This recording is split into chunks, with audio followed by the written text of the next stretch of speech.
Still looking at the epistaxis presenting complaint here and still on the rank view here, I'll just show you some of the features again as to actually how to navigate around this. As we said before, there's different morbidities, and if you click on high morbidity, it actually highlights those ones that are high morbidity conditions for epistaxis. Similarly, you can click on the medium morbidity or the low morbidity ones, of which there's more common to be low morbidity ones, as you can see here.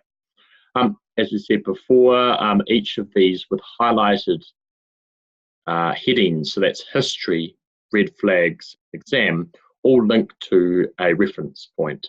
So the history ones tend to link to patient.co.uk, and if I click on that, see here it comes up as nosebleed epistaxis, and this is the article for medical professionals. So it's something which you probably want to look at and just remind yourself of the different parts of that. So it opens in a new tab. We go back there, we open the examination one there. Instead of the patient.uk, there's actually an American Academy of Family Physicians Management of Epistaxis. Now it's a little bit old there, 2005, but still very, very relevant, and trying to have the most accurate references across these dashboards. If you do find references that are better, then please do email through as part of the feedback. This is an iterative process whereby this free resource for medical students, we're looking to actually improve it as much as we can. So therefore, anything you find which you think is better, send through. Now the red flags one is also based on the GP Online red flag reference. Now sometimes that doesn't come through directly because it's a secure page. You actually need to type it into Google, which will then bring it up. Once again, each of these has also got quite detailed piece of information on actually the disease that we're talking about. And it's detailed enough to hopefully give you a really good understanding of the definition, the symptoms, the signs, the first line management, investigations, referral speed, and especially rotation involved, but not too overwhelming like some of the websites. So the feedback we got from students was actually, it was just almost enough information which they wanted. They just wanted a little bit more about it. So for example, symptoms here, the common symptoms, but you've also got a little thing about actually a good nugget of information to know about, which is either from a study or from my own sort of personal knowledge or that of my peers. At the bottom here, we've got national and patient.co.uk references, which is specific to that. So for hypertension, clicking on the national reference, once again, this here actually goes to a nice UK pathway on hypertension. Some of these take a little bit of time to load, and that way you can actually go through and then download that yourself if you wanted to as well.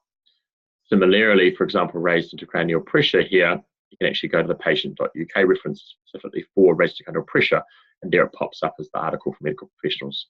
So not only does this help you understand more about epistaxis, but also about all the diseases which cause epistaxis as well. When we click on epistaxis itself, as you see there, the Auckland University Medical School condition link, it actually gives you epistaxis one for that. So as an Auckland Medical University student, you want to be referring to this as this is some of the basis of what you're doing for progress testing. And if you go down to your conditions to be considered related to the scenario, common ones, less common and uncommon, all of these will be included as part of this list here, or as many as are relevant for the age bracket and the things that you've selected. What you can do now is you can move the answers that you've given here. Actually, when you move between, so you go, actually, let's look at epistaxis by anatomy, the answers remain consistent. So for one who had no trauma and one who had a bleeding disorder is yes, which actually just pops up there as a little B next to lymphoma. If we swap over to anatomy, those answers will be consistent. So here's epistaxis, but now instead of looking at a rank view, we're looking at the common causes of epistaxis for 18 to 34-year-olds here. We're looking for the rare causes down here, and once again, you can look at the high morbidity causes. And if any stage you need to, and you push F11, you actually get a little bit more room when you go into full screen.